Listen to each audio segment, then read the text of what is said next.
All right, and back to school season coming with its own set of challenges this year. South Carolina Senator and 2024 presidential candidate Tim Scott blaming the teachers union for standing in the way of quality education.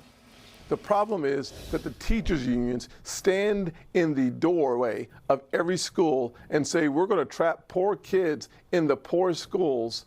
That is wrong and it is immoral. I will break the backs of the teachers unions and give our parents the choice they need and their kids the chance to succeed. Joining us now, mother of 4 and Children Are Magical Foundation founder Jaclyn Stapp, mother of 2 and behavioral financial advisor Amanda Ray, and mother of 3 and Moms for Liberty Loudoun County chapter chair Cheryl Otterchain. Ladies, thank you for joining us. Jaclyn, I want to come to you first. Is Tim Scott right? Is the teachers union the problem in America's education system today? You know, I really think it's a combination of both things. I think we've got to support our teachers. I also think we need to have the parents' involvement. It's not easy, you know, being a teacher, but we really need to be specific what we're teaching our kids in the classroom. We've got to get away from this woke culture. For me personally, I've got 3 children, elementary, middle, and high school. We got to get back to the arithmetics, math, science, the education that really matters. We're placing a lot of emphasis on these advanced topics like sex education and gender identity. And as a parent, I want to talk to my kids about this directly when the time is right. So I want a president that prioritizes my children's safety, what they're learning in school. I'm all about school and support our teachers. But in those 7 hours, we want to maximize and see our kids thrive and learn the right thing and stay away from politics. Thank you so much, Jaclyn. Cheryl, I want to come to you next, following up on what Jaclyn just said about what's happening inside of our classrooms. You know, Cheryl, I know that you are a mother of 3. You have a kid in college who's 21, 2 twin 17-year-old daughters that are both seniors this year.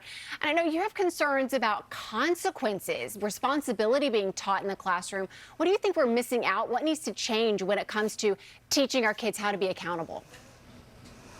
Sure. Well, we need to get back to actually disciplining kids. I mean, there were policies that were put in place under the Obama administration that basically called for restorative justice. It means letting kids, you know, get away with things without consequences. I mean, when I was in school, if people did bad things, they would get expelled or suspended.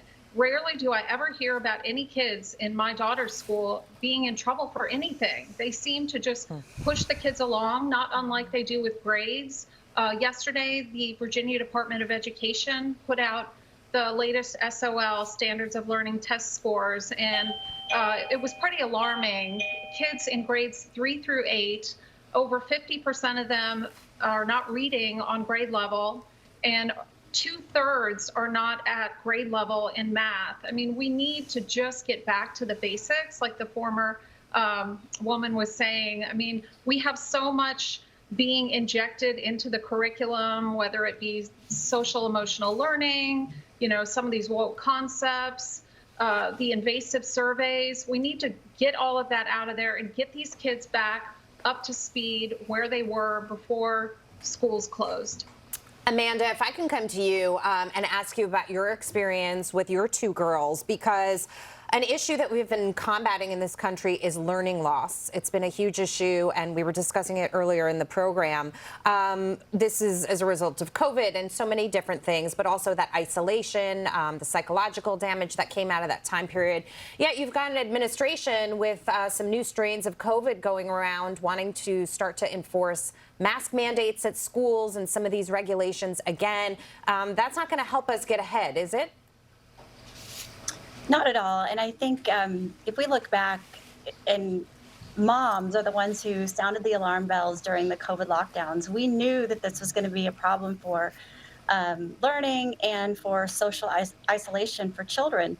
And the school administrators didn't listen. Going back to the teachers union, I think the teachers union in Scottsdale represents less than 20% of teachers, and most of our teachers knew that this was going to be a problem and sounded the alarm bells too. But the teachers union holds a lot of power, and they have the ability to shut down a school if they decide to walk out. In Arizona, we have school choice. In Scottsdale alone, we've seen in 2 years 1,500 students leave the district and go to charter and private schools. And that's because the public schools are not putting a focus on academics, and the charter and private schools are. And now the public schools are facing reduced enrollment and reduced funding, and are now begging taxpayers in a time of high inflation to pull out their wallets and to pay back when they're serving less students. So I think we need to prioritize learning again. My children go to a traditional school where academics and discipline are very important, but it's one of the only schools in Scottsdale that is a traditional learning model. And the administrators are looking to get away with that. And going back to what was mentioned about restorative justice and discipline in the classroom, we've heard our own school administrators say that suspending students is racist. And it's just ridiculous. And you can't expect a child to learn in an environment when students are being disruptive and not being held accountable for their behavior. Yeah, Jaclyn, I want to come back to you. I have 9 kids, and we've taken our kids out of the public school because I want my kids to learn about math, science, and English. But instead, they get a little bit of that, but they get a lot of climate change. They get a lot of, sex education and the transitioning, and they get critical race theory, all things. They take my tax dollars. I'm not paying them to give them a social lesson. Right. I want to give them an actual education. And isn't that the problem? That we're going to continue to see parents try to find other choices until schools get their act together. You hit the nail on the head. And even civics is not taught in school anymore. Right. And, 3 out of 4 people don't even know the 3 branches of our government. It's really frightening. Ladies, it was wonderful to have you with us today. We appreciate your perspectives from across the country and everything you're doing to advocate for kids, because it doesn't seem like the administration or Randy Weingarten or the unions is doing it for us. Thank you so much for being here.